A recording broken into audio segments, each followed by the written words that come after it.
Olá, meu povo, boa tarde, tudo bom com vocês? Eu tô aqui, José Fernandes Vilas, vocês já me conhecem, e eu quero falar sobre a minha experiência com o burnout, a síndrome do esgotamento profissional, e ao mesmo tempo dar sequência na nossa leitura no capítulo 1 do livro Quando o Sucesso Vira Burnout. A frase de impacto que eu escolhi para que pudéssemos reger este vídeo é como estar asfixiado lentamente. Parece um inferno que não tem fim. É assim que é viver com burnout. Você vai morrendo lentamente pelo estresse, pelo esgotamento do trabalho. Então vamos lá. Hoje o nosso capítulo é o capítulo O Trabalho Dignifica e Devasta o Homem. Quando eu pensei neste capítulo, eu pensei o seguinte: eu tenho que mostrar no meu primeiro capítulo a importância que foi colocada na nossa criação, de que o homem ele é digno a partir do momento que ele tem um trabalho, o homem é digno a partir do momento que ele tem uma função, o homem ele é digno a partir do momento onde ele consegue ser produtivo em algo. Porque se você é produtivo, se você é considerado um homem de sucesso, você tem valor. Essa é a nossa sociedade. Se você não é considerado um homem de sucesso, se você não trabalha, automaticamente você é encaixado dentro de uma caixa de pessoas que são como se fossem parasitas, pessoas insignificantes. Assim é o que nós aprendemos durante toda a nossa vida, desde criança, desde os nossos pequenos momentos onde nós víamos os nossos pais saindo de casa para ir para o trabalho, a nossa mãe nos deixando na escola para poder trabalhar, enfim, todas as coisas que foram criadas na nossa vida, essa ideia incutida do trabalho, ela foi dominando a nossa mente. E está errado? Não, não está errado. A pessoa ela tem que trabalhar, a pessoa tem que ser honesta, isso não é uma característica, não é uma dádiva, e sim é uma obrigação, porque nós temos que ser produtivos. Primeiro, pela nossa saúde mental, nós temos que ser produtivos, nós temos que saber o que nós estamos fazendo, termos um objetivo de vida, porém, aonde está o processo de mortificação dessa pessoa, quando ela não sabe administrar esta preocupação, essa consciência de trabalho, ela não consegue administrar essa consciência de trabalho que foi incutida desde a infância dentro do seu processo de efetivação do seu trabalho, da sua profissão. E como ela administra os recursos e as demandas do trabalho no seu dia a dia. Se ela não souber administrar o estresse crônico ao longo do tempo, que esse estresse crônico está diretamente relacionado às demandas da sua profissão, onde o que você é exigido, a meta que você tem que bater, com quem você tem que se relacionar, as coisas que você tem que fazer no seu dia a dia, com as coisas, com a qualidade da sua saúde mental e os recursos que a empresa te dá. Então, se você não souber administrar esses três fatores, junto com essa personalidade que é criada, essa ideia que é criada desde o início da nossa vida, a gente entra no processo de adoecimento. E aí que está o meu primeiro capítulo, que é o trabalho dignifica e ao mesmo tempo ele devasta o homem. Desde que o mundo é mundo, a cultura do trabalho foi entranhada no nosso DNA.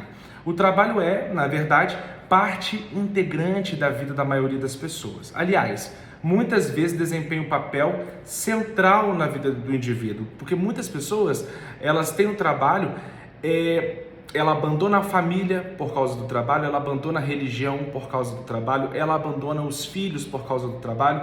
Então existem pessoas que o trabalho ele passa a ser o centro, e não o indivíduo ser o centro com todas as outras coisas em acréscimo. Muitas das vezes o trabalho ele desempenha um papel central na vida do indivíduo e interfere profundamente na maneira como ele exerce sua personalidade em relação aos demais ao seu redor. Você já viu que as pessoas, eu já fiz muito isso. Muitas das vezes, quando eu comecei a minha trajetória na vida médica, e eu sempre fui um cara que sempre me dediquei exaustivamente ao trabalho, sempre me entreguei exaustivamente ao trabalho, a ponto de deixar minha família de lado, a ponto de deixar a religião de lado, a ponto de deixar minha vida espiritual, minha vida cultural, a minha vida entre os amigos. Sempre fui assim, até o momento onde eu tive o meu ponto de partida para a conscientização do meu eu, que foi quando eu tive o processo do adoecimento. Mas não foi no primeiro processo de adoecimento que essa conscientização ela veio. Esse processo de conscientização ela veio no decorrer desses últimos 10 anos de vida, onde em 2016, 2017 mais ou menos, onde eu estava fazendo o meu mestrado, e ali eu tive um início assim, mais profundo de conhecimento que eu estava fazendo tudo errado. Vou botar assim, vou botar tudo errado porque quando você ou administra bem ou você administra mal a sua vida. Não existe um meio termo, porque o meio termo é mal, certo? Então, beleza. Então, nesse momento, quando você começa a perceber que você está fazendo tudo errado, você começa a perceber que as pessoas, cada um tem o seu jeito de viver, a sua maneira de gerir a vida, de gerir o trabalho, de gerir cada aspecto de sua vida. É de compreender que o exercício do trabalho se entrelaça com o ser social do indivíduo. Costuma-se associar o que uma pessoa faz ao que ela é. É o que eu acabei de dizer para você. Isso porque o trabalho gera uma identidade social, na medida em que o indivíduo ele é interpretado por seu desempenho. E isso é um fenômeno que se amplia para um contexto familiar, tanto quanto ocorre no contexto social. Então, se eu trabalho, eu julgo a quem não trabalha. E se eu trabalho, eu sou julgado como uma pessoa de valor. E se eu não trabalho, eu sou julgado como uma pessoa sem valores, vamos dizer em palavras mais simples, como se fosse um preguiçoso. Tá? É claro que existem pessoas preguiçosas, é claro que existem pessoas exageradas, workaholic no trabalho, como é o meu caso, e tenho aprendido dia após dia como é me desvencilhar deste vício, porque você acostuma-se com essas descargas de dopamina em relação à sua profissão e você vai se jogando cada vez mais. E isso nada mais é que frustrações que você tem no decorrer da sua vida, cobranças, que quando chega num processo de adoecimento, aí você começa a perceber o que você está fazendo de errado e como você tem avaliado as pessoas ao seu redor. Pela lei dos relacionamentos sociais, quem trabalha é responsável. Isso faz pensar que a interpretação oposta acontece também. Quem não trabalha é irresponsável. Quando que todos nós já julgamos pessoas assim, né? Quantas pessoas ao nosso redor que são julgadas como irresponsáveis, porém a gente não consegue se colocar no lugar do próximo. Uma coisa que eu tive nessa questão da conscientização do eu, na minha conscientização como um ser humano que precisa de cuidados, que precisa de saúde mental, que precisa de Deus, que precisa estar no caminho onde a família, Deus, somos um triângulo e o trabalho ele se torna, no caso, mais secundário do que participante de imediato desse triângulo, eu, Deus e a minha família. Porque você tem que entender que a sua base de sustentação está ali dentro. E a partir do momento que você sai daquilo ali, são coisas que são secundárias. Então, quando o trabalho ele parte para dentro desse triângulo, você desestrutura toda essa relação. Então, todos os seus relacionamentos individuais, interpessoais, todos os seus relacionamentos com essas categorias de vida, você está desarmonizando todo esse arquétipo que foi produzido durante anos. E muitas das vezes, onde eu queria chegar com a minha explicação, e muitas das vezes, lá no meu início de profissão, quando um paciente ele chegava e falava assim, eu tô tão cansado, eu, como não tinha consciência do adoecimento, e isso me dói profundamente em diversas vezes no meu dia a dia, em diversos momentos do adoecimento, eu comecei a perceber o quanto eu julguei pessoas que precisavam de realmente um tempo de descanso, porque na realidade não é descanso a palavra correta, como se fosse um distanciamento, porque a realidade é esta, você vai, a palavra utilizada é descanso, né? Férias, vamos dizer assim, mas na realidade é um distanciamento para que você possa perceber onde você está, Qual é o posicionamento do seu trabalho, o posicionamento da sua família, seu posicionamento com Deus, e isso você compreender. Isso não acontece num feriado, isso não acontece num dia santo, isso não acontece do dia para a noite. Eu estou em 10 anos de processo de aprendizado desse processamento do burnout e das suas consequências. Por isso que eu disse que é como se vivesse asfixiado lentamente, você vai morrendo aos poucos, porque primeiro que você tem que ter o gatilho, o insight de perceber, de ter maturidade do entendimento de onde você está extrapolando, aonde é o seu limite. Então, a partir do momento que quando você começa a perceber que você tem limites, que tudo que você aprendeu precisa ser dosado à sua maneira, você começa a ver as outras pessoas, você começa a se colocar, a se posicionar no local daquela pessoa que também está no processo de adoecimento. Se o indivíduo trabalha, portanto, já lhe é dado um atributo aleatório que define como um traço de caráter, um cara responsável, um cara dinâmico, um cara certo, digno com as suas coisas, é uma pessoa honesta, né? Então quem trabalha sempre é o ideal. Só depois que a gente passa pelo burnout que a gente entende várias minúcias relacionadas à conscientização, né? Vamos prosseguir para o vídeo não ficar tão extenso. Claro que essa matemática social é um equívoco, mas mesmo sendo uma expressão provinciana, quem nunca disse a frase, João é um excelente partido? Quantas mães, né? Falam assim, eu que sou de Itaperuna, que vim de Natividade, interior do estado do Rio de Janeiro, várias vezes eu vi muitas mães provincianas dizerem, fulano, excelente partido, ele tem trabalho fixo, ele tem carteira assinada, ele é concursado.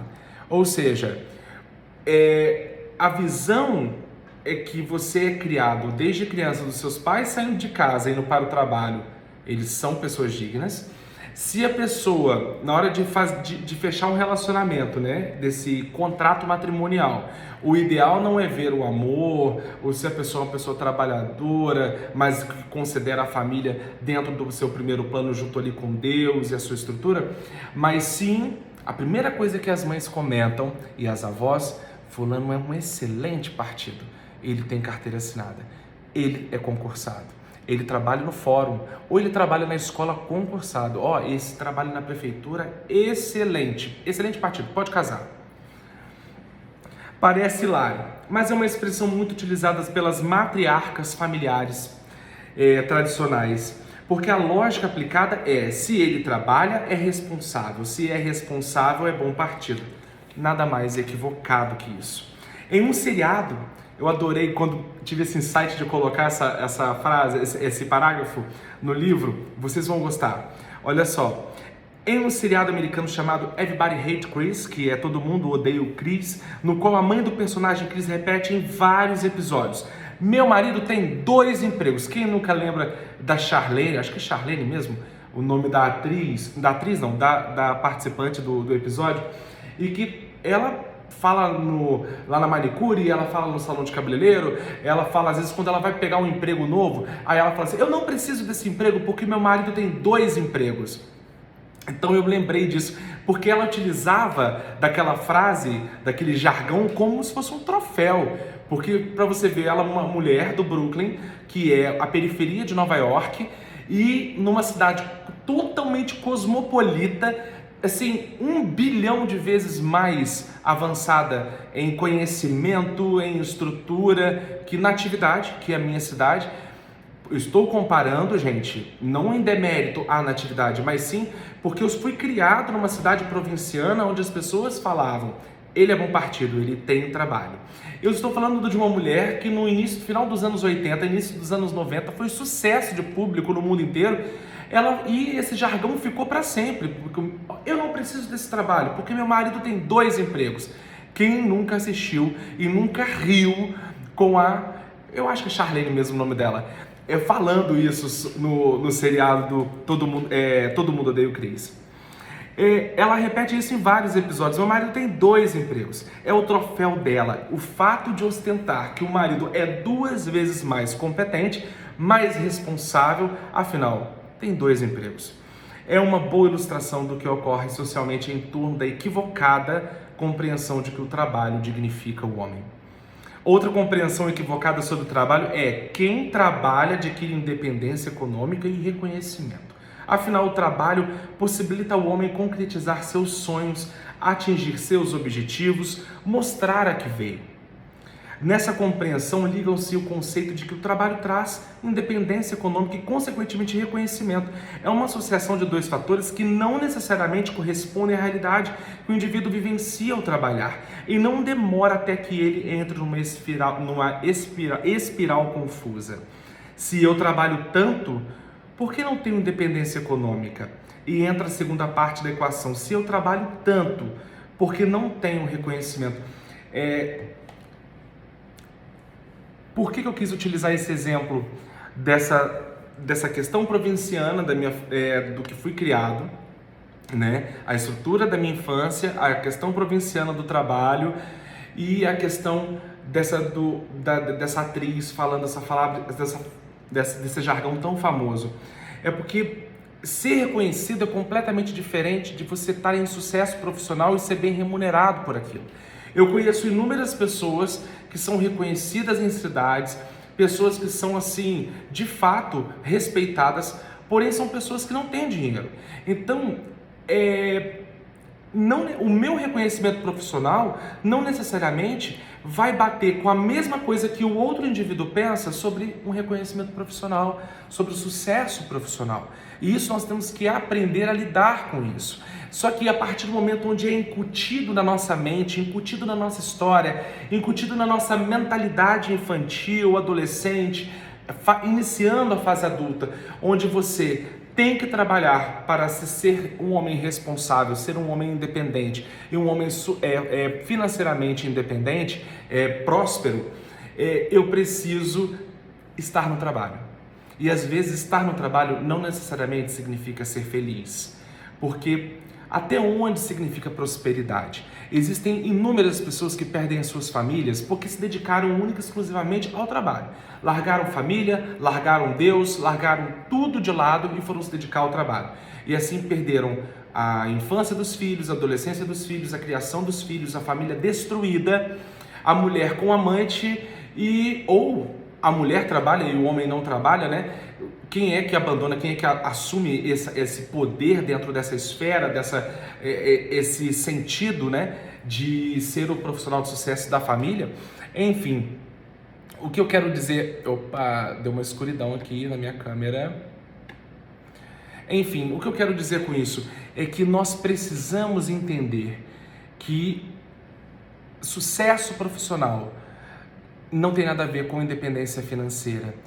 E a gente tem que entender como nós temos que desconstruir estes aspectos, ou pelo menos entender o planejamento, como isso é construído no dia a dia, na nossa história, para que possamos, no final, quando a gente conseguir o nosso trabalho, conseguir começar a nossa história, a gente não se entregue demasiadamente ao trabalho e consiga aniquilar todas as outras coisas tão importantes para nós. Eu não vou prosseguir mais, porque nós já estamos com quase 20 minutos de vídeo, e eu vou deixar para poder ler mais parte do livro para vocês nos próximos vídeos, tá?